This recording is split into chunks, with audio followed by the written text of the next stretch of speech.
Can't wait any longer for Vigilante justice. That's what police are trying to figure out tonight after a suspect is shot and killed after a botched robbery. Did the man who shot him go too far? Ben Moore joins us now live from Rochelle Manor Apartments where the shooting took place. Ben. And Ricky, right where I'm standing right here is where that suspected robber was shot and killed. You can see how far away this area is from the apartment complex where the robbery took place. Now, the manager of this complex chased the robber down to where I'm standing and shot and killed him. The question tonight is, did that manager do the right thing by pulling the trigger? Two armed robbers tied up the apartment manager in his office, took his money, then took off for the parking lot. The manager untied himself, grabbed his own gun, then took off after the robbers. He fired his gun twice, killing one of the suspects. Did the apartment manager commit a crime by chasing down the robbers after they left his office? Defense attorney Doug Crawford says it depends on where the shooting took place and how much the manager feared for his life. Even though it was some distance away from where the actual event occurred, it still may be deemed to be reasonable to be in fear. While Crawford believes this is a justifiable homicide, he says the manager would have been better off letting the police handle the situation. He had the opportunity simply to stay put and call 911 and await police help. So he did engage in a little bit of self-help there. And it may be deemed reasonable, it may not be. This case is similar to another shooting that took place back in October of 1998. Thomas Gall claims two men broke into his home. He shot and killed one man in his house. The other he chased down and killed in the middle of the street. Police charged Gall with manslaughter. Crawford says Gall was charged because he killed a fleeing suspect in a public area, which is not the case with today's shooting. Crawford says overall self-defense shootings are never a clear-cut case. You have to go with your gut. If you have a reasonable fear that you are or your loved ones are in danger, you are justified in the use of deadly force.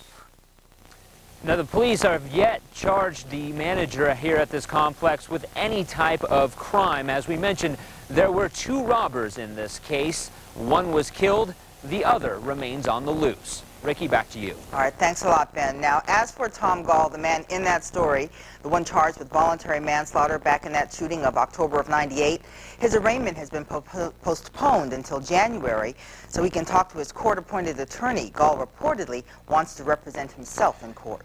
Police are looking for answers tonight after another unusual shooting today. Investigators say a 40-year-old man crashed his pickup near the corner of Bonanza and Honolulu. He was rushed to UMC where doctors found out that he'd been shot. In fact, he died while they were working on him. Police are now trying to figure out who shot the man. Meanwhile, traffic tie-ups continue on I-15 right now after a big rig accident. This happened in the southbound lanes near Washington. We're taking a look at a live picture from our FitzCam. The lanes just opened up. Now, earlier, crews were busy cleaning up diesel fuel. The rig's axle broke and the truck hit the median. Traffic was diverted to just one lane while that wreck was cleared away. We've been telling you how air rage is becoming a major problem on airplane flights, and tonight a case of pre-flight rage. Pop diva Diana Ross was arrested at London's Heathrow Airport. And a woman puts her hands all between my legs and on my breast, and I was very... Did she apologize? Yes. No, she did not.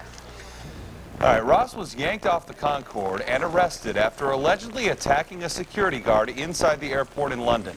Her jewelry set off the metal detector, and then a female guard tried to frisk her. Ross claims that woman groped her breasts. Other passengers who saw what happened say that guard was out of line. Wearing the black bodysuit that she was wearing, my personal opinion is she did not need a body search because it was very tight. All I kept thinking was, it is sinful for someone that age to look that good. Scotland Yard gave Ross a warning and let her go. She arrived back in the States earlier tonight.